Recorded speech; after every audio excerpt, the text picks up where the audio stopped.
Une équipe de physiciens de l'université de Surrey publie un article qui aurait dû faire la une des journaux, mais ce ne fut pas le cas. Ils ont découvert quelque chose qui remet en question tout ce que nous pensons savoir sur la direction du temps. Dans les systèmes quantiques, le temps ne s'écoule pas dans une seule direction, il s'écoule dans deux, en avant et en arrière simultanément. Mais voici ce qui a attiré mon attention. 3 semaines plus tard, le CERN annonce une découverte sur laquelle il travaille depuis 60 ans. Une particule, le baryon lambda B, se comporte différemment selon la direction dans laquelle le temps s'écoule. Si l'on avance la montre, elle se désintègre d'une manière. Si l'on la fait reculer, elle se désintègre d'une autre manière avec une signification de 5,2 sigma. Ce n'est pas un peut-être, c'est la norme d'or de la découverte en physique. Et quand j'ai commencé à relier les points entre ces deux annonces, j'ai trouvé quelque chose dont le CERN ne parle pas ouvertement. Ils ont détecté des particules qui existent dans les deux lignes temporelles en même temps. Je suis Tom et vous regardez Spatialize. Alors que signifie le fait qu'une particule ne s'engage pas dans une version de la réalité? Laissez-moi vous expliquer pourquoi cela compte, car les implications sont stupéfiantes. Depuis plus d'un siècle, les physiciens sont tentés par une question à laquelle ils ne peuvent pas répondre. Pourquoi le temps avance-t-il? Réfléchissez-y. Lorsque vous regardez une vidéo d'un pendule qui oscille, vous ne pouvez pas dire s'il avance ou recule. La physique semble identique dans les deux cas. Les lois de Newton, les équations d'Einstein et l'équation de Schrödinger, elles fonctionnent toutes parfaitement que le temps avance ou recule. Mais nous expérimentons le temps dans une seule direction. Le lait se renverse. Il ne se remet pas en place. Vous vieillissez, vous ne rajeunissez pas. C'est ce qu'on appelle la flèche du temps. Et voici l'énigme qui rend les physiciens fous. Au niveau fondamental, au niveau des particules, il n'y a pas de flèche. Ou du moins c'est ce que nous pensions. En 1964, des chercheurs ont découvert quelque chose de troublant. Certaines particules, appelées kaons, ne se comportent pas de la même manière lorsque vous inversez le temps. Cela s'appelle la violation de la CP. Et à travers le théorème CPT, la violation de la CP implique une violation de la réversibilité du temps. En d'autres termes, au niveau des particules, il y a une direction pour le temps. Mais voici où cela devient étrange. La quantité de violation de la CP que nous avons observée n'est nulle part près de ce qui est nécessaire pour expliquer pourquoi l'univers a l'apparence qu'il a. Si le modèle standard est correct, la matière et l'antimatière auraient dû s'annihiler complètement après le Big Bang. Vous, moi, chaque galaxie, nous ne devrions pas exister. Pourtant, nous sommes là. Quelque chose manque à notre compréhension du temps au niveau quantique.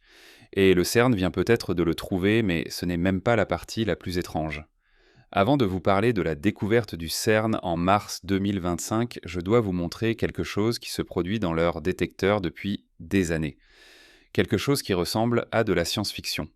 Il existe des particules dans l'univers qui existent dans deux états en même temps. Elles sont appelées mésons neutres, spécifiquement le méson D0. Cette particule est composée d'un quark charme et d'un antiquark up. Son antiparticule est composée d'un antiquark charme et d'un quark up. Et voici ce qui me fait réfléchir. Le méson D0 ne choisit pas d'être soit une particule, soit une antiparticule. Il existe comme les deux simultanément oscillant entre les deux états jusqu'au moment où vous le mesurez. En 2021, le LHC-b a mesuré la différence de masse entre ces deux états quantiques. C'était la plus petite masse jamais mesurée avec 37 zéros après la virgule. Un nombre si proche de rien qu'il ne devrait pas avoir d'importance. Mais cela en a. Et cela a révélé que ces particules changent constamment entre matière et antimatière. Mais attendez, cela devient encore plus étrange.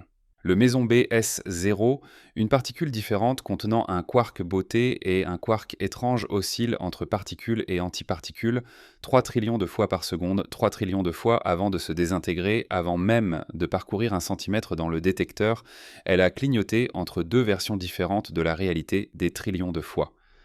Ce n'est pas de la théorie, ce n'est pas de la spéculation. Ce sont des données observées, mesurées, confirmées. Maintenant, demandez-vous si une particule peut exister dans deux états simultanément, si elle peut être à la fois matière et antimatière. En même temps, qu'est-ce que cela signifie pour le temps? Mais ce n'est pas ce qui a attiré mon attention lorsque j'ai commencé à faire des recherches là-dessus. Ce qui a attiré mon attention, c'est ce qui s'est passé le 25 mars 2025. Parce que pendant que les physiciens observaient ces oscillations dans les mésons depuis des décennies, il existe un autre type de particules appelées baryons. Les baryons sont ce dont vous êtes fait protons, neutrons, les blocs de construction des atomes. Et pendant 60 ans, malgré les recherches et les espoirs, personne n'avait jamais observé de violation de la CP dans les baryons. Les mésons violant la symétrie temporelle, mais les baryons, les particules qui composent tout ce que vous pouvez toucher, semblent la respecter. Jusqu'au 25 mars 2025, le LHCb a annoncé qu'il avait enfin observé une violation de la CP dans les désintégrations de baryons. Le baryon lambda B, se désintégrant en 4 particules, a montré une asymétrie matière-antimatière de 245% avec 5 de écart type. La première observation de la violation de la CP dans les particules qui composent la matière, les particules qui vous composent. Et lorsque j'ai lu l'article, j'ai remarqué quelque chose que les communiqués de presse ne mettaient pas en avant. Cette découverte provenait de l'analyse des motifs de désintégration à travers différentes régions de l'espace des phases. Différents résultats selon la manière dont vous découpez les données, presque comme si la particule échantillonnait plusieurs histoires possibles avant de s'effondrer en une seule. 3 semaines avant l'annonce du CERN, un article est apparu dans Scientific Reports. L'article était intitulé « Émergence de flèches opposées du temps dans les systèmes quantiques ouverts ». Les auteurs de l'université de Surrey enquêtaient sur une question fondamentale. Lorsqu'un système quantique interagit avec son environnement, une flèche du temps émerge-t-elle ? L'attente était oui. Bien sûr que oui. C'est tout le but. L'information se dissipe. L'entropie augmente. Le temps avance. Mais ce n'est pas ce qu'ils ont trouvé. Le docteur Andrea Rocco, l'auteur principal, l'a expliqué ainsi. Lorsque vous regardez un processus comme du lait renversé se répandant sur une table, il est clair que le temps avance. Si vous jouiez cela à l'envers, vous sauriez immédiatement que quelque chose ne va pas. Cependant, au niveau le plus fondamental, les lois de la physique ne tiennent pas compte des processus irréversibles. Lorsqu'ils ont travaillé sur les mathématiques des systèmes quantiques ouverts, ils ont trouvé quelque chose d'inattendu. Même après avoir fait des hypothèses qui auraient dû produire une seule flèche du temps, l'équation fonctionnait toujours de manière identique, que le temps avance ou recule. Les mathématiques ont révélé 2 flèches du temps pointant dans des directions opposées, pas une ligne temporelle. 2. Thomas Goff, le chercheur qui a dirigé les calculs, a déclaré que la partie surprenante était un facteur de discontinuité temporelle qui émergeait naturellement des équations. Il a dit qu'il était inhabituel de voir un tel mécanisme mathématique dans une équation de physique parce qu'il n'était pas continu et qu'il était très surprenant de le voir apparaître si naturellement. Maintenant, voici ma spéculation et, je veux être clair, c'est mon interprétation, pas une science établie. Que se passerait-il si les particules oscillant entre matière et antimatière au CERN ? Que se passerait-il si les baryons lambda B montrant une violation de la CP, que se passerait-il s'ils échantillonnaient les 2 lignes temporelles ? Que se passerait-il si la raison pour laquelle nous observons ces anomalies est qu'au niveau quantique, les particules ne s'engagent pas dans une seule direction du temps jusqu'à ce qu'elles y soient contraintes ? L'article de l'université de Surrey suggère que la symétrie de réversibilité du temps est maintenue dans les systèmes quantiques ouverts. Les observations du CERN montrent des particules violant cette symétrie dans des désintégrations spécifiques. Quelle est la connexion décembre 2025 ? Pendant que tout le monde se concentrait sur la découverte des baryons, autre chose se passait au CERN. Dans un article publié dans Nature Physics, des chercheurs ont annoncé qu'ils avaient isolé un fantôme dans le supersynchrotron à protons connu sous le nom de SPS. Maintenant, le SPS a presque 50 ans. C'est la machine qui alimente les particules dans le grand collisionneur de Hadrons. Pendant des décennies, les scientifiques savaient que quelque chose affectait le comportement des particules à l'intérieur. Ils l'ont appelé une résonance, un motif qui émerge de l'interaction des orbites des particules. Mais voici ce qui a rendu son étude difficile. Ce n'est pas un motif en 3 dimensions. C'est un motif en 4 dimensions, une forme qui évolue dans le temps. Pour le modéliser, ils avaient besoin d'équations qui opèrent en 4 dimensions, 3 pour l'espace et 1 pour le temps. Lorsqu'ils l'ont enfin cartographié, ils ont découvert qu'il causait ce qu'ils appellent une dégradation du faisceau. Les particules étaient perdues, non pas à cause d'une défaillance mécanique ni à cause de collisions, mais à cause d'un motif de résonance qui existe à travers le temps. Je veux être prudent. Les physiciens ne prétendent pas que c'est une preuve d'anomalie temporelle. Ils l'expliquent net comme une interaction harmonique. Mais réfléchissez à ce qu'ils décrivent. Une structure que vous devez modéliser en 4 dimensions causant un comportement imprévisible des particules. Un fantôme dans la machine qui alimente le grand collisionneur de Hadrons. Et ils viennent juste de comprendre comment le voir. Voici où je commence à me sentir mal à l'aise. Parce que lorsque vous regardez ce que le CERN a découvert au cours des dernières années, un schéma émerge. 2019 premières observations de la violation de la CP dans les maisons charmes. 2020 première observation de la violation de la CP dépendante du temps dans les maisons BS. 2020 et 1 première mesure de la différence de masse de l'oscillation du maison D0. 2024 première observation de l'intrication quantique aux énergies les plus élevées jamais enregistrées. 2025 première observation de la violation de la CP dans les baryons. Chacune de ces découvertes est présentée comme une découverte distincte, un article distinct et un communiqué de presse distinct. Mais que se passerait-il si elles étaient toutes des pièces du même puzzle ? La violation de la CP est équivalente à la violation de la réversibilité du temps à travers le théorème CPT. Les oscillations des mésons montrent que les particules existent dans plusieurs états simultanément. L'intrication quantique montre que les particules partagent des états à travers l'espace instantanément. Et maintenant, la découverte des baryons montre que les particules qui composent la matière violent également la symétrie temporelle. L'expérience Muonji. 2 qui a publié ses résultats finaux en juin 2025 montre un écart de 5,1 sigma entre ce que nous mesurons et ce que prédit le modèle standard. Le muon interagit avec quelque chose que nous ne pouvons pas voir, des particules virtuelles des forces inconnues, quelque chose qui tire sur son moment magnétique que nos théories ne prennent pas en compte. L'expérience N.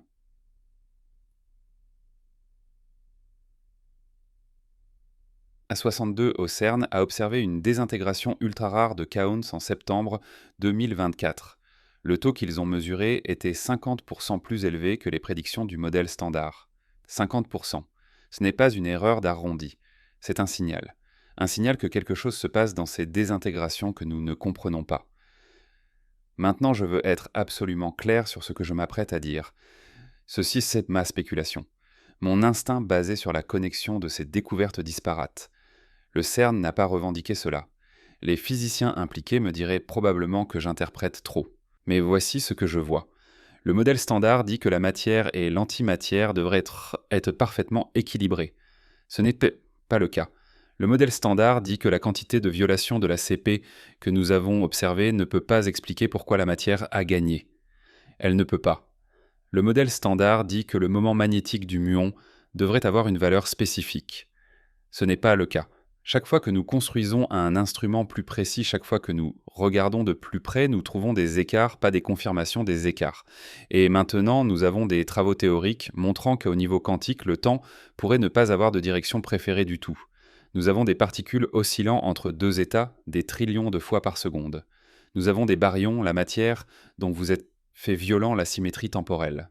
Que se passerait-il si la raison pour laquelle nous existons, la raison pour laquelle la matière a battu l'antimatière, la raison pour laquelle l'univers a l'apparence qu'il a, est qu'au niveau quantique, la réalité échantillonne plusieurs directions temporelles. Que se passerait-il si les particules existaient dans deux lignes temporelles simultanément et ne s'effondraient en une seule que lorsqu'elles sont contraintes d'interagir avec l'univers plus vaste? Le baryon lambda B se désintègre différemment selon que vous avancez ou reculez le temps. Mais que se passerait-il avant qu'il ne se désintègre s'il existait dans les deux?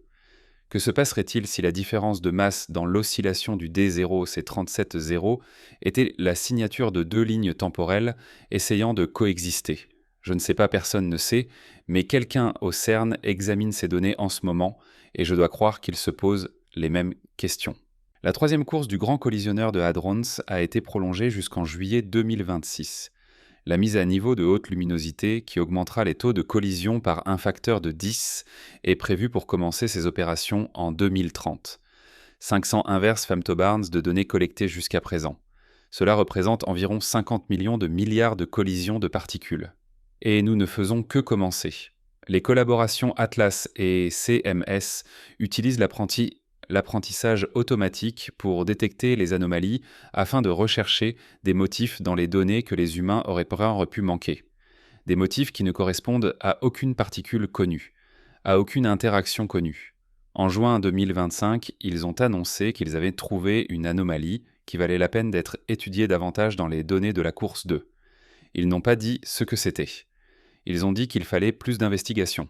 Le futur collisionneur circulaire, le successeur proposé du grand collisionneur de Hadrons, serait 1000 fois plus sensible aux particules cachées que tout ce que nous avons maintenant. Ils les appellent des particules fantômes, des particules qui interagissent si faiblement avec la matière normale qu'elles sont presque impossibles à détecter. Mais elles sont là affectant les choses, tirant sur les muons apparaissant dans les taux de désintégration, se cachant dans les oscillations des mésons, et peut-être existant dans deux lignes temporelles à la fois. Écoutez, je fais cela depuis assez longtemps pour connaître la différence entre la science confirmée et la spéculation. Tout ce que je vous ai dit sur les découvertes du CERN, l'article de l'Université de Surrey, les oscillations des mésons, c'est réel, c'est publié, c'est évalué par des pairs, l'interprétation, la connexion que je fais entre elles, c'est moi.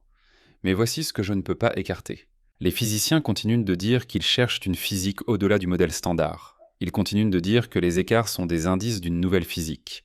Ils continuent à construire des machines plus grandes, des instruments plus précis, des détecteurs plus sensibles. Pourquoi ? Parce que les données ne correspondent pas à la théorie. Et lorsque les données ne correspondent pas à la théorie, soit les données sont fausses, soit la théorie est incomplète. Nous avons vérifié les données encore et encore à travers de multiples expériences, plusieurs décennies, plusieurs continents. Les données ne sont pas fausses. Alors qu'est-ce qui manque à notre compréhension ? Peut-être que c'est le temps lui-même. Peut-être que la flèche du temps que nous expérimentons n'est qu'une des flèches qui existent au niveau quantique. Peut-être que les particules ne choisissent pas une ligne temporelle jusqu'à ce qu'elles y soient contraintes. Et peut-être la raison pour laquelle nous existons est qu'aux plus petites échelles, la réalité décide encore quelle version de l'histoire adopter. Les détecteurs fonctionnent, les données s'accumulent. Les questions s'accumulent et quelque part, à Genève, enfouies à 100 mètres sous terre, des particules clignotent entre deux versions d'elles-mêmes 3 trillions de fois par seconde. Que pensez-vous que le CERN a vraiment trouvé ? Faites-le moi savoir dans les commentaires.